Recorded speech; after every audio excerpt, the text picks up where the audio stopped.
Well then, the Rat has released a statement.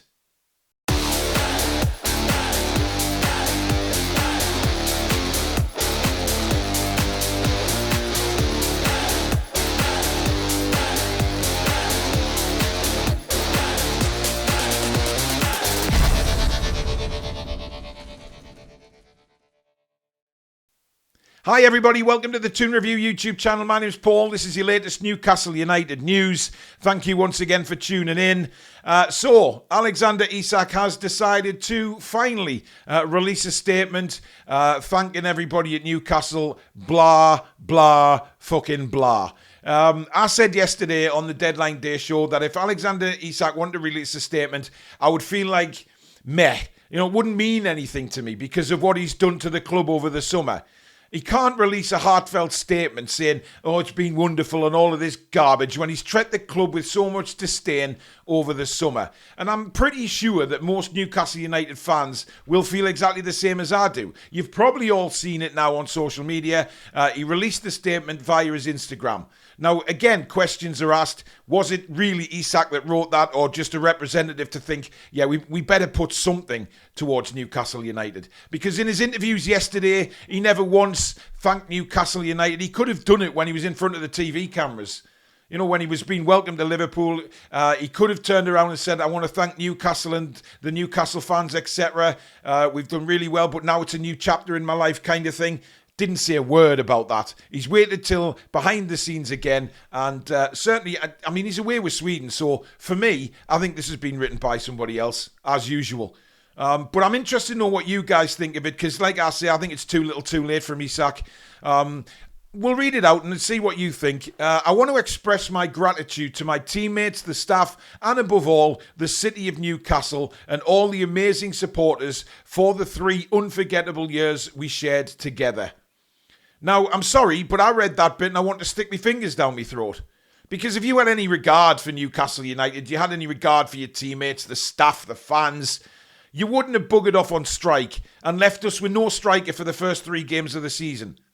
You would have done things properly, you would have turned up for training, you would have played the games before the transfer went through and actually helped your current teammates and current team when you know that they didn't have a fit striker.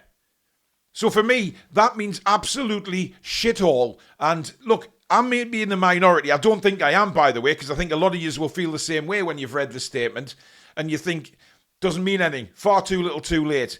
He says, together, we have written history and brought the club to the place where it truly belongs. It has been an honour to be part of the journey from reaching the Champions League to winning the first trophy in over 70 years. Forever grateful. Thank you, Newcastle. Now, for me, that's a load of crap. Because again, if he did have any feelings for the club, he wouldn't have done what he did. It's as simple as that for me. Because, you know, and people are going to come on to me and say, well, what about Wissa? You know, I've always condemned Wissa's behaviour. I've never once turned around and said, oh, yep, Wissa's behaviour's been fine. I think it is different to Isak's. But what Wissa did when he made a statement last week and tried to explain to the Brentford fans what was going on, he thanked the fans numerous times. He didn't want to leave Brentford Football Club under a cloud. He wanted to sort it all out. He actually told everybody that he had the agreement in writing, which is why he is so disgruntled with how Brentford have treated him, because they've gone back on what they have written to him. So it's a little bit different in my opinion. Wissa didn't go on strike. He still trained, he still did what he needed to do, but I understand that players cannot keep doing this to get moves from football clubs. At the end of the day, they sign a contract, and that contract has to stand for something. You can't allow every player just to say, oh, well, I want to move, so I'm gonna stay away, and I'm going to force the move. I was disappointed, and I think a lot of people were, that Newcastle United took 125 or whatever it ended up being. I was a little bit disappointed with that, to be honest. But then again, you know, when Lee from Newcastle Fans TV came onto our show late last night, he explained that, you know, when has the club ever said 150 million? It's always come from the journalists, but they get their information from the club. I guess we'll never know in that situation. But I think the Wissa one and Isak are very, very different, because Isak has really, really disdained Newcastle United. He has let down Eddie Howe more than anybody because Eddie's done so much for Alexander Isak. We all know that over the 3 years that Isak's been here. He's brought him on leaps and bounds as a player and turned him into the world-class elite player that he is now. You know, I'm not going to sit here and say that he's shit, he's not going to do anything. I think he'd be very successful at Liverpool. I don't want him to be, but I know for a fact he will be because he's a world-class centre-forward. But Eddie Howe has done a lot of work with him since he signed from Sociedad to get him to that position now. And it means nothing to me, this statement. And I don't think, in all honesty, that will mean anything to Newcastle United fans because they'll all be the same as me and you'll all be wondering why the hell he's put that when he's treated the club so badly over the summer. I'm not talking about Johan Wisser. I'm talking about Alexander Isak here and the way he's behaved at my football club. And he's let everybody down. He's treated everybody like shite and has just forced his way out of the club because he doesn't want to be here anymore. And the thing that gets me is he mentions Newcastle being where they truly belong again. Now, if that was the case, why aren't you trying to win something with Newcastle? And if we're now where we truly belong amongst the elite clubs, why haven't you just knuckled down and performed for Newcastle? You fucked off to Liverpool. Because you obviously think Liverpool's going to win more and you'll win more trophies at Liverpool. You probably will. But at the same time, you know, come on. You can't be... you cannot, either yourself or your representatives, release a statement like that when you've just shit on us. It's very hypocritical. And for me, it's disgusting. I've got no time for Isak anymore.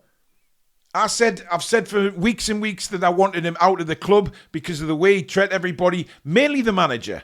You know, we as fans, yes, he's a Newcastle player, etc., etc. We can be hurt, we can be disappointed, we can be angry with him.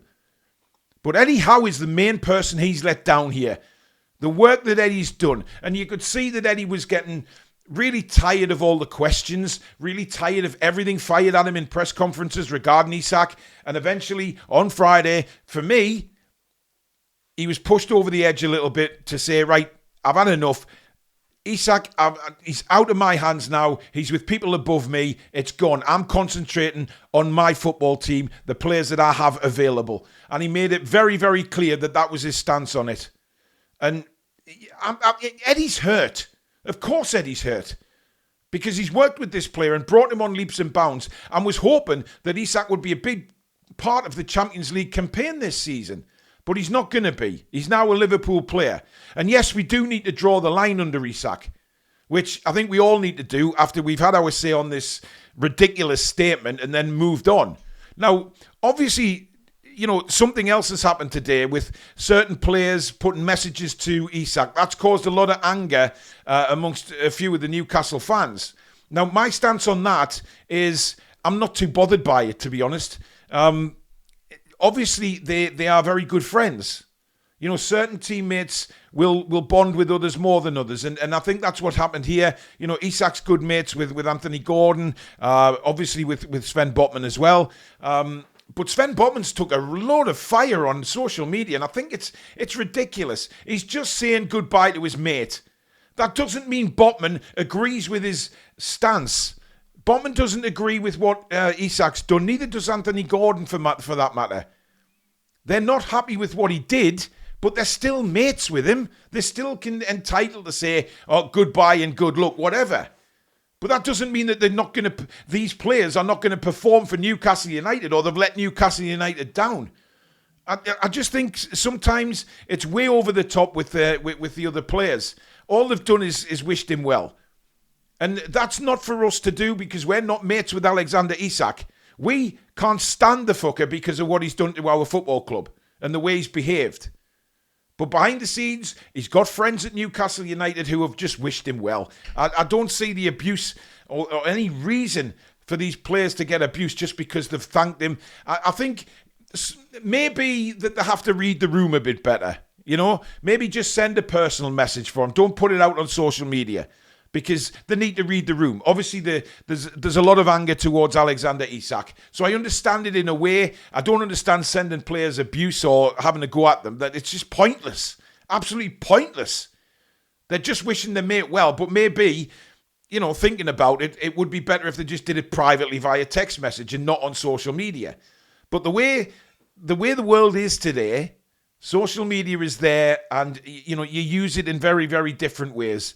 And unfortunately, I don't think any malice was meant towards Newcastle fans by the current players just wishing him well. I just think it's friends of the player saying good luck. But maybe read the room a bit better, given the anger and the temperature rising every time Isak's name is mentioned, in blood boiling for the fans because of what he's done to our club. We're very protective over Newcastle United, and I think that's why a lot of people have been so annoyed. But don't abuse the players on social media just for wishing the mate well. We can have a go at Isak, absolutely 100%, because he's a knob.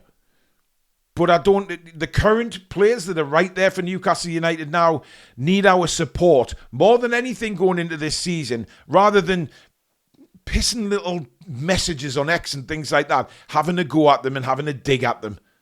Let's just put this whole thing to bed now and move on.